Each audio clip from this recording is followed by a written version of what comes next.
Sleight of Mind, Educational Definitions and Examples by J. Claude McDaniel.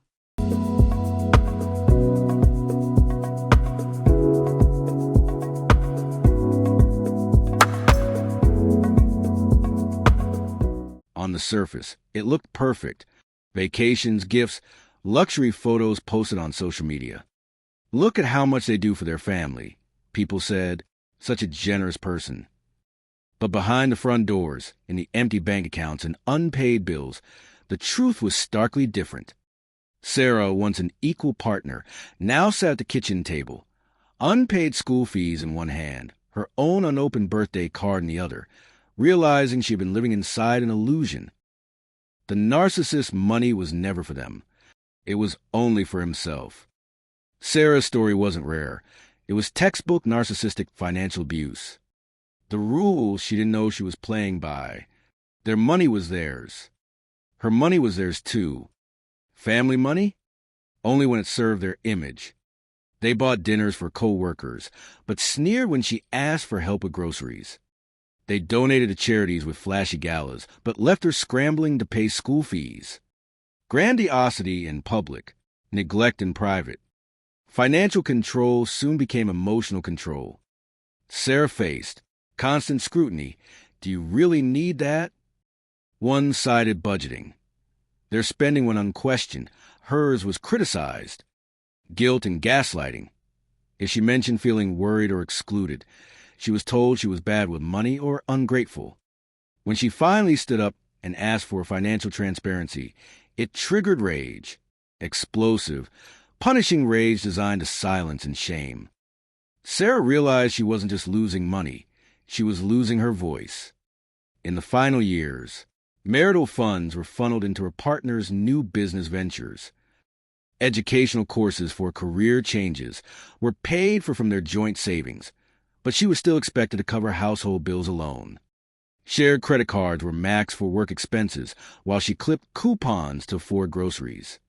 Yet every Christmas, expensive presents appeared, not for her, but for strangers, acquaintances, or, very strategically, their children.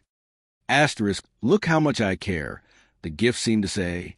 Look how little you deserve, the silence implied.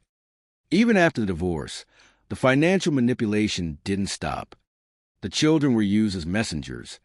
Can you ask Dad for money for your soccer cleats? Court-ordered contributions were delayed, reduced, or ignored, while vacations and home renovations flourished.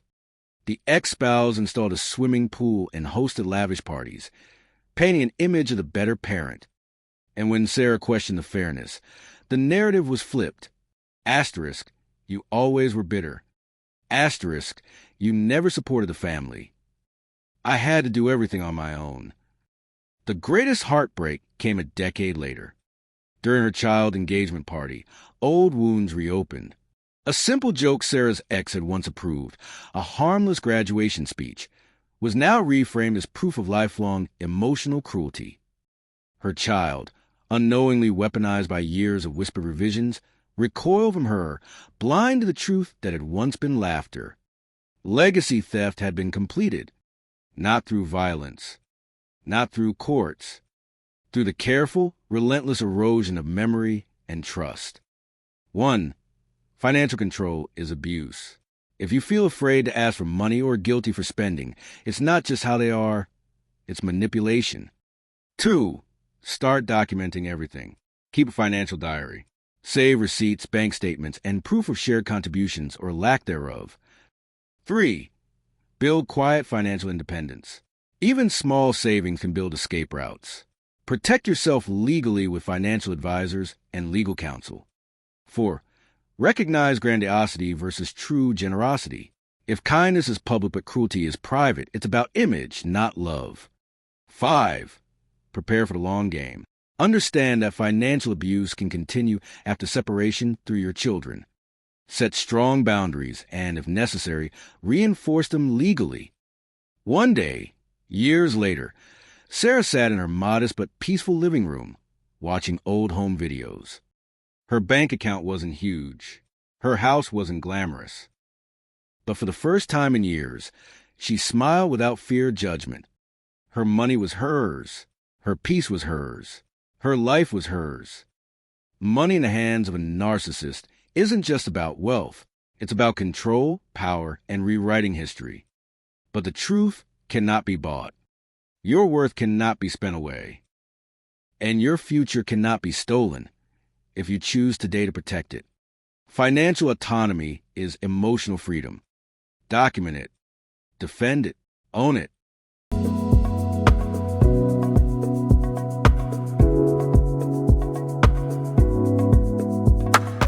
The birthday came and went. No card. No call. No text from her son.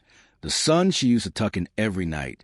The boy who once raced across the soccer field into her arms. It wasn't anger that hit hardest that night. It was the aching suspicion. Did he even know she tried?